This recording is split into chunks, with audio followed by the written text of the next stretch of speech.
दरम्यान एक बातमी नंदुरबारमध्ये आहे. नंदुरबारमधील अक्कलकुवा शहरात येमेनच्या 2 नागरिकांविरोधात गुन्हा दाखल करण्यात आला आहे.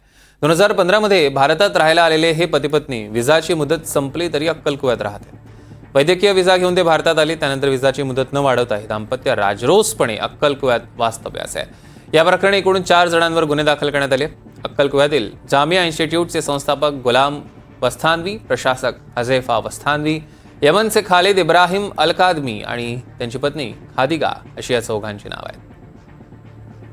मागील 2-3 दिवसापासून एक कालबाह्य ओव्हरस्टेइंग फॉरेन नॅशनल हे येमन देशाचे नागरिक हे नंदुरबार जिल्ह्यामधील अक्कलकुवा तालुक्यामधील जामिया इस्लामिया इशातुल उलूम या इन्स्टिट्यूटच्या कॅम्पसमध्ये राहत असल्याची एक चौकशी चालू होती. 2015 मध्ये सदर परिवार आला होता व्हॅलिड विजावर आणि त्यानंतर त्यांचा विजा एक्सटेन्शन नाही झाला आणि तरी सुद्धा ते बेकायदेशीरपणे भारतात राहत होते.